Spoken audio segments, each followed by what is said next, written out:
حمد و صلات کے بعد انتہائی عزت و تکریم کے لائق سامعین و حاضرین، دوستو، بزرگ اور بھائیوں، محفل شب برات کے عنوان سے اس خوبصورت رات میں اور ان ٹھنڈی ہواؤں میں آپ حضرات تشریف فرمائیں۔ نبی پاک صلی اللہ علیہ وسلم نے ارشاد فرمایا، جب شعبان کی 15ویں رات آئے تو رات کو بیدار رہا کرو اور صبح کو روزہ رکھا کرو۔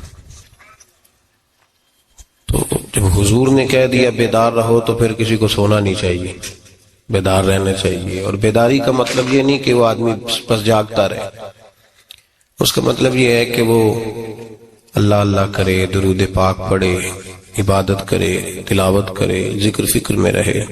کچھ باتیں اس مقصد کے لیے کہ اس رات اللہ پاک نے اپنی رحمت کے دروازے کھولے ہیں، تو کچھ ایسی بات کی جائے جس سے دل نرم ہو جائے۔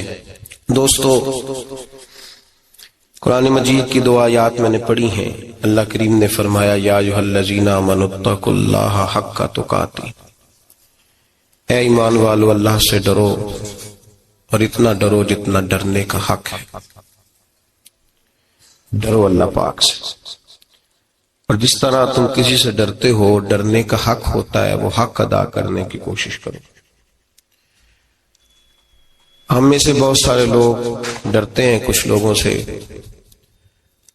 اور جب وہ ڈر رہے ہوتے ہیں تو انہیں احساس ہوتا ہے۔ اللہ پاک نے ہمارا وہ احساس خود بیان کر دیا ہے۔ فرمایا، جب تم کسی سے ڈرتے ہو تو تمہیں اس کا احساس ہوتا ہے کہ تم کتنا ڈرتے ہو، تو پھر تم کوشش کرتے ہو کہ تم وہ کام نہ کرو جس سے وہ بگڑ جائے گا، ناراض ہو جائے گا۔ جو لوگ قانون سے ڈرتے ہیں وہ اشارہ نہیں توڑتے، کچھ بھی ہو جائے اشارہ نہیں توڑتے۔ انہیں پتہ ہے کہ یہاں اشارہ توڑیں گے تو الجھ جائیں گے، اور جہاں انہیں فکر نہ ہو کہ کوئی پوچھنے والا نہیں، وہاں ہم نے دیکھا ہے کہ لوگ اشارہ توڑ دیتے ہیں۔ اللہ تبارک و تعالیٰ نے موقع دیا، میں حرمین شریفین حاضر ہوا تو وہاں ایک روڈ دائری روڈ کہلاتا ہے۔ اس روڈ سے پیدل چلنے والے نہیں گزر سکتے۔ وہ کہتے ہیں جی اس روڈ سے پیدل والا نہ گزرے، ان کے لیے علیحدہ جگہ ہے۔ قانون یہ ہے کہ اگر کوئی پیدل آدمی وہاں سے گزرے اور اس کا ایکسیڈنٹ ہو جائے تو وہ حکومت یہ کہتی ہے کہ یہ کیوں یہاں سے گزرا تھا، لہذا کوئی مقدمہ نہیں ہو سکتا۔ وہاں ہم نے دیکھا ہے کہ لوگ اس سڑک پہ پیر بھی نہیں رکھتے، کہتے ہیں مر گئے تو بنے گا کچھ نہیں۔ یہاں بھی بہت سارے ایسے معاملات ہوتے ہیں کہ جہاں انسان محسوس کرتا ہے کہ یہ بڑا میرے لیے نقصان ہو جائے گا، تو وہ ڈرتا ہے۔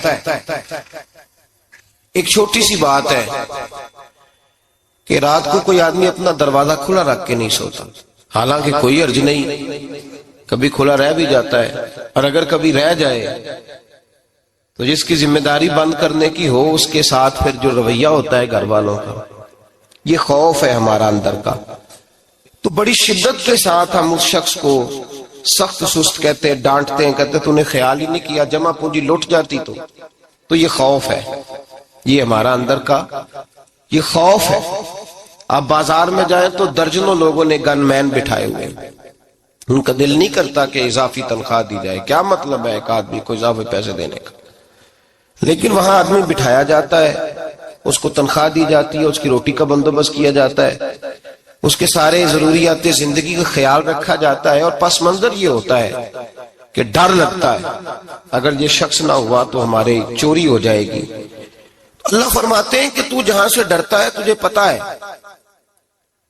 تو اس طرح کر کہ مجھ سے بھی اتنا ڈر جتنا ڈرنے کا حق ہے۔ یہ جھوٹ موٹ کا ڈراوا نہ پیدا کر کے اوہ اللہ معاف کرے جی، اچھا جناب بڑا ڈرتے ہیں آپ اللہ تعالیٰ سے، آپ نے تو کانوں کو ہاتھ لگائے، تو پھر آپ کیا کر رہے ہیں؟ اللہ معاف کرے جی میں تو بات نہیں کرتا، بس 2-4 آدمیوں کی پگڑی اچھالوں گا، اس سے زیادہ نہیں۔ ڈر لگتا ہے جی بات کرتے ہوئے، 15-20 آدمی بس میرے قابو آئے، یہ کس قسم کا ڈر ہے؟ ڈرنے کا حکم دیا، اور میرے رسول کریم سید عالم صلی اللہ تعالی علیہ وآلہ وسلم نے ارشاد فرمایا کہ تو رب کریم سے دنیا میں ڈر جا، جس طرح ڈرنے کا حق ہے جب قیامت کا دن آئے گا تو اللہ تجھے ڈرائے گا نہیں بلکہ اپنی رحمت کی چھاؤں میں جنت میں داخل کر دے گا. یہاں ڈر. ایک جگہ تو اللہ نے فرمایا ڈرو، اور کچھ جگہوں پہ فرمایا کہ جو میرے علم والے بندے ہیں نا، جن کو میں نے علم دیا ہے، عالم ہے، ان کے بارے میں فرمایا کہ ان کے دلوں میں میری خشیت ہے. انما یخشی اللہ من عبادہ العلماء، اللہ کے بندوں میں سے جو علم والے ہیں وہ اللہ کی خشیت رکھتے.